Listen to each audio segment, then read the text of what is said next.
Hello everyone, সবাই ভালো আছেন তো? শিবরাত্রি তো কালকে চলে গেছে, যেহেতু আজকেও শিব চতুর্দশী ছিল, তাই দেখেছি অনেকেই জল ঢালতে এসেছে মেয়েরা, কিন্তু কি সুন্দর লাগছে। আর শিব মন্দিরটা তো দারুণ সাজিয়েছে, ভীষণ সুন্দর সাজিয়েছে। আজকে আমাদের মায়ের জন্মতিথি, ভবতারিণী কালী মায়ের।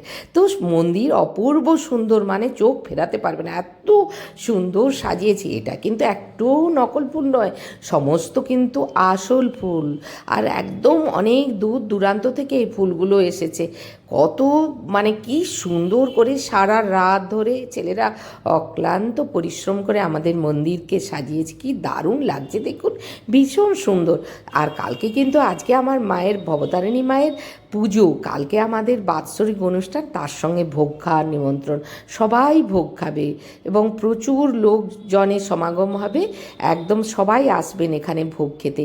আর ভবতারিণী মাকে তো কি সুন্দর সাজিয়েছে, গয়না গাটি পরেছে, মানে বাৎসরিক অনুষ্ঠান বলে কথা। আর কি এত সুন্দর সাজিয়েছে, মানে ভীষণ ভীষণ সুন্দর লাগছে। তা আপনারা একবার দেখে যান আমাদের পাঁশকুড়াতে ভবতারিণী মায়ের মন্দির, ভীষণ জাগ্রত। পঞ্চমুণ্ডুর ওপর এই মন্দির ভীষণ ভীষণ জাগ্রত, এবং যার যে মানত করে সবাই কিন্তু মানত উপকার পায়। তো যাক, কি সুন্দর লাগছে দেখতে। আপনারাও চলে আসুন, কাল আমাদের আজকে নিমন্ত্রণ দিলাম, সবাই ভোগ খাওয়ার নিমন্ত্রণ। প্রচুর লোক কালকে কিন্তু দূর দূর থেকে সমাগম হয়। আজকে আমাদের অমাবস্যা পুজো, ভীষণ ভীষণ সুন্দর লাগছে। দেখতে থাকুন, চারপাশটা প্রচুর ঠাকুর আছে। এর পরের ব্লগে আপনাদের কিন্তু পুরো মন্দিরটা ঘুরিয়ে দেখাবো। তাহলে এখানেই শেষ করলাম, ভালো থাকবেন, সুস্থ, নমস্কার, টাটা।